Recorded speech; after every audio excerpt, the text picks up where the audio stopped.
हमारे साथ इस समय खास मेहमान जुड़ रहे हैं जिनके साथ हम इस चर्चा को आगे बढ़ाते हैं। पहली बार नहीं है दरअसल कि गांधी परिवार से कोई दक्षिण भारत की किसी सीट से चुनाव लड़ रहा हो। इंदिरा गांधी से लेकर सोनिया गांधी और साथ ही राहुल गांधी जो 2019 में वहां पर पहुंचे, और अब प्रियंका जो वहां से चुनाव लड़ने वाली हैं। तो हमारे साथ इस समय कांग्रेस पार्टी की ओर से चरण सिंह सापरा जुड़ रहे हैं, भारतीय जनता पार्टी की ओर से के शर्मा जुड़ रहे हैं और राजनीतिक विश्लेषक के तौर पर आशुतोष हमारे साथ जुड़ रहे हैं। चरण सिंह सापरा जी, बहुत दिनों से कांग्रेस कार्यकर्ताओं की तरफ से मांग होती रही कि प्रियंका चुनाव लड़े, चुनावी राजनीति में आए। पहले लगा कि शायद यूपी विधानसभा में ऐसा हो जाए, लेकिन अब आखिरकार इस बाइपोल के जरिए क्या हम एक सीधे तौर पर एक रणनीति भी देखें कांग्रेस की कि उत्तर जहां से भाई सांसद हैं और दक्षिण जहां पर बहन को भेजा जा रहा है चुनाव लड़ने के लिए, यानी कि हर क्षेत्र में प्रतिनिधित्व।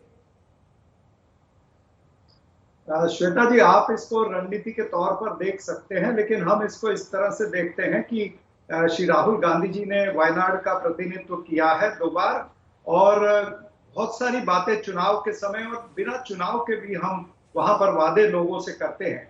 और आपने अगर राहुल गांधी जी को ध्यान से सुना होगा तो उन्होंने कहा कि हमने बहुत सारे वादे यहाँ की जनता से किए हैं, मैं उन सभी वादों के ऊपर हम पूरी तरह से खरे उतरना चाहते हैं और प्रियंका जी उन वादों को पूरा करेंगी। यानी जो हमने वादे किए हैं जनता से, उन वादों को पूरा करना ये हमारी प्राथमिकता है। आप इसको रणनीति के तौर पर देख सकते हैं, लेकिन प्रियंका जी का चुनाव लड़ना ये एक नहीं कई सारे संदेश देता है।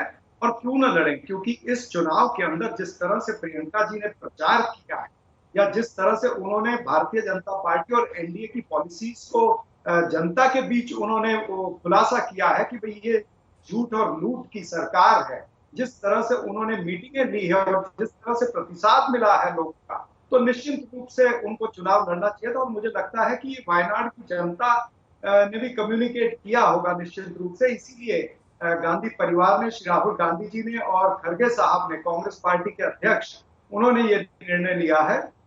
और खुद श्री खड़गे साहब ने इसको आज डिक्लेयर भी करा है कि प्रियंका जी वहां से चुनाव। के शर्मा जी, आप लोगों ने बहुत चुनौती दी जब वायनाड से, सिर्फ वायनाड से उम्मीदवारी की घोषणा हुई थी राहुल गांधी की। उस समय आप लोगों ने कहा कि ये तो वायनाड से भी हार जाएंगे, इसीलिए देखिए इन्होंने रायबरेली की सीट को अब चुना है। लेकिन वो दोनों सीट जीत गए।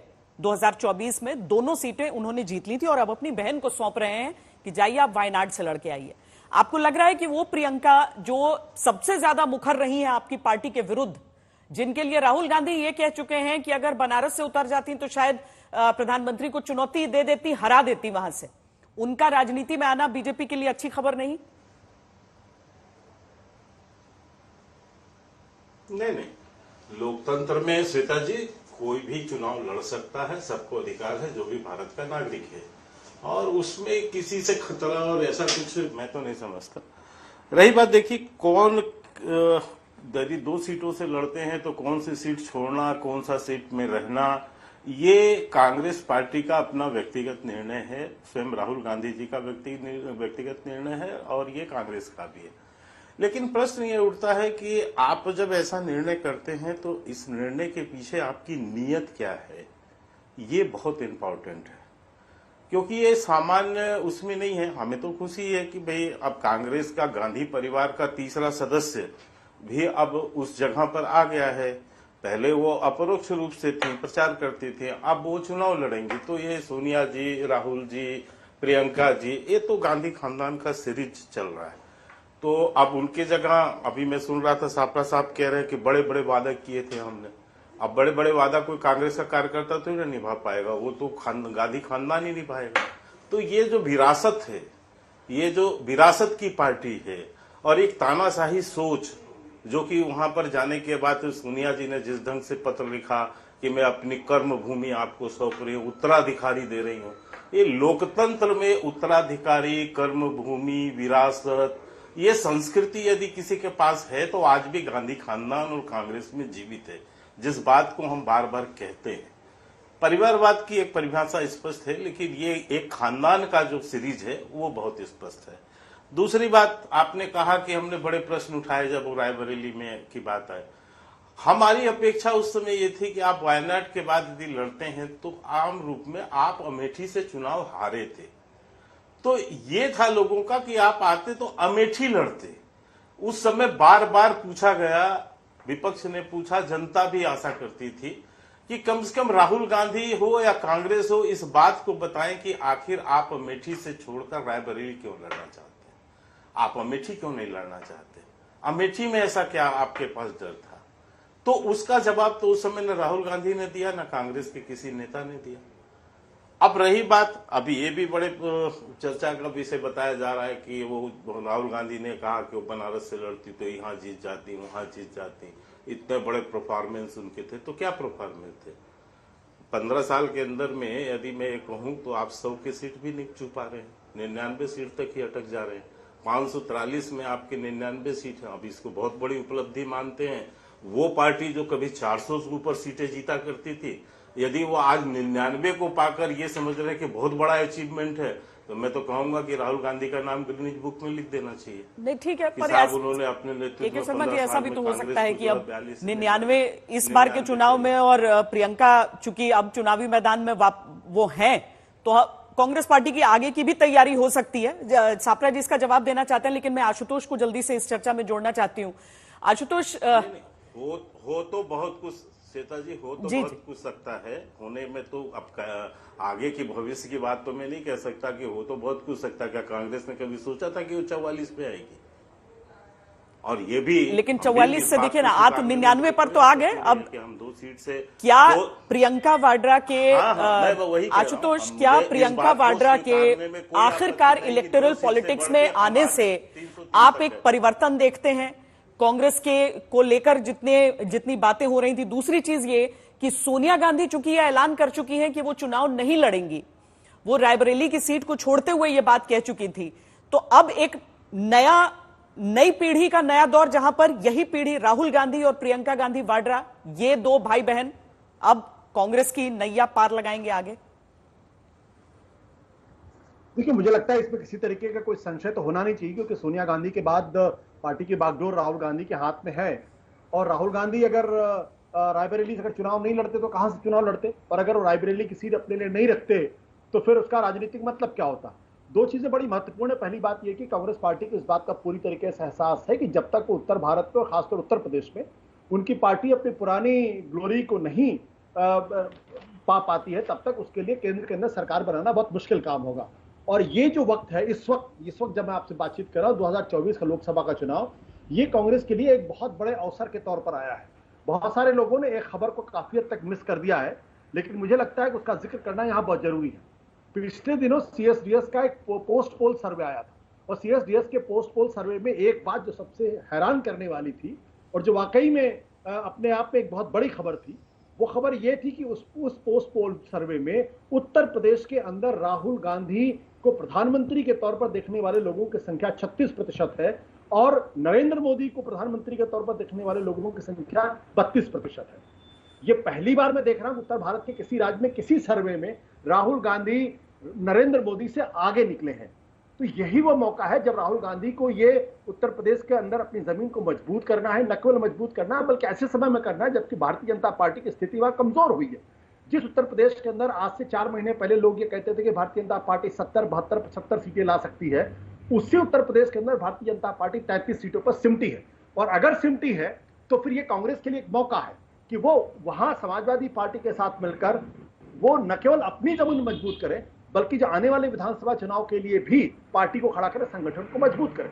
और ये काम राहुल गांधी से बेहतर और कांग्रेस के अंदर कोई नहीं कर सकता, ये मैं अच्छी तरीके से समझने की कोशिश करता हूं। लेकिन वायनाड छोड़ देते हैं तो फिर अब विधानसभा का चुनाव भी वहां पर है, तो उसको भी फिर वायनाड के लोगों को, केरला के लोगों को लगेगा कि नेहरू गांधी परिवार ने उनके शायद अच्छा व्यवहार नहीं किया, इसलिए वो केरल को भी नहीं छोड़ सकते। सोनिया प्रियंका गांधी का वहां से चुनाव लड़ने का फैसला उसी संदर्भ में लिया गया।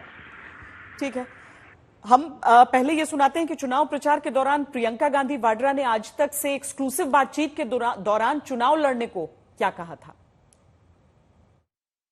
तो पहला सबसे बड़ा सवाल है कि आप एक बार फिर चुनाव क्यों नहीं लड़ रही है। देखिए, आपने देखा मैं पिछले 15 दिनों से यहाँ हूँ रायबरेली में, ये अमेठी रायबरेली क्षेत्र जो है, इसके साथ हमारा पुराना पारिवारिक रिश्ता है।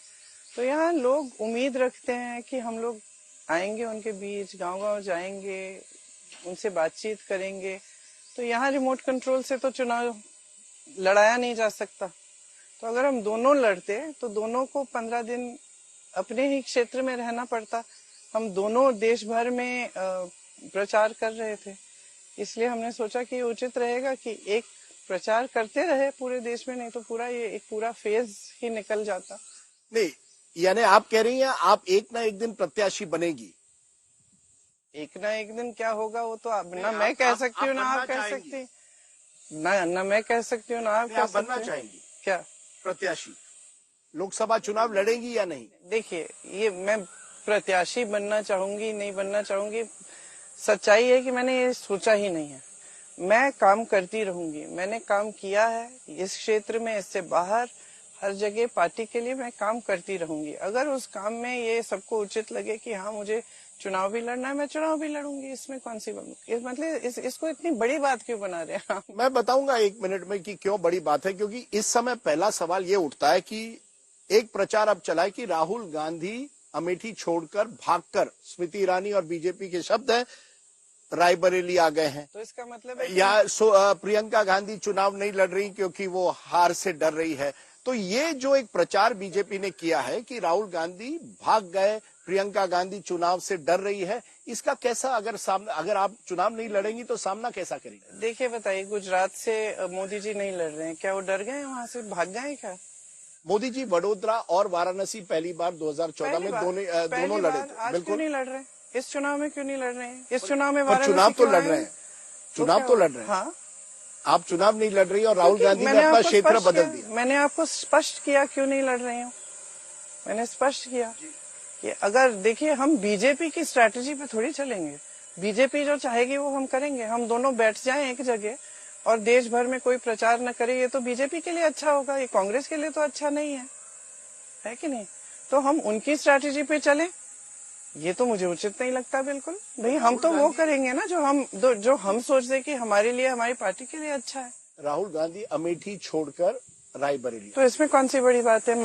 उनकी माँ का संसदीय क्षेत्र है ये, लेकिन और अमेठी छोड़ी थोड़ी है। अमेठी में किशोरीलाल शर्मा जी चुनाव लड़ रहे हैं, एक मजबूत प्रत्याशी हैं, जीतेंगे चुनाव। 40 सालों के लिए उन्होंने अमेठी की सेवा की है, गांव गांव जानते हैं, मेरे साथ कंधा से कंधा लगा के काम किया है। तो छोड़ा थोड़ी है अमेठी को। अमेठी और रायबरेली को हम कभी छोड़ ही नहीं सकते। अमेठी और रायबरेली हमारा रिश्ता ही अलग है इन दोनों क्षेत्रों के साथ। क्या रिश्ता है? क्योंकि आपने एक भाषण किया था अमेठी में, बड़ी भावुक हो गई थी। आपने अपने पिताजी की याद दिलाई लोगों को, आपकी यादें आपके पिताजी के साथ। ये जो भावुक रिश्ता है, क्या ये भावुक रिश्ते पर आप अमेठी और रायबरेली की राजनीति कर रही हैं? क्योंकि ये आपकी धारणा है, ये मीडिया और बीजेपी यही प्रचार करना चाहती है कि इस रिश्ते में सिर्फ भावनाएं हैं और सिर्फ एक क्या कहते हैं, जज्बातों का रिश्ता है। ये एक बहुत ही गहरा जज्बाती रिश्ता है, इसको मैं बिल्कुल नहीं नकारती। इसको हम पूरे परिवार, सारे परिवार के सदस्य इसको स्वीकारते हैं। हम सब जानते हैं, अमेठी की जनता भी जानती है। लेकिन हमने एक भी बार किसी और आधार पर वोट नहीं मांगा, सिर्फ अपने काम के आधार पर वोट मांगा है। जो काम अमेठी क्षेत्र और रायबरेली क्षेत्र में कांग्रेस पार्टी ने, सोनिया गांधी जी ने, राजीव गांधी जी ने, राहुल गांधी जी ने किया, मैं दावे के साथ कह सकती हूँ कि किसी और ने नहीं किया है। और जितना भी प्रचार ये करते हैं, पूरी जनता अमेठी की जानती है कि क्या अमेठी में किया गया हमारे कार्यकाल में और पिछले 5 सालों में क्या हुआ। तो प्रियंका गांधी वाड्रा ने लगातार अपनी मां के लिए प्रचार किया, अपने भाई के लिए प्रचार किया, और इसीलिए कार्यकर्ताओं की तरफ से बार बार ये कहा जाता था कि वो खुद चुनाव लड़े। आखिरकार अब जब ये ऐलान हुआ है उनकी राजनीतिक डेब्यू का, यानी कि चुनावी पॉलिटिक्स में उनकी डेब्यू का, तो आप उनकी वो बातों का हिस्सा वो सुन रहे थे जहां पर वो बता रही हैं कि चुनाव लड़ना न लड़ना कांग्रेस अपने हिसाब से सोचेगी, न कि बीजेपी की रणनीति के हिसाब से।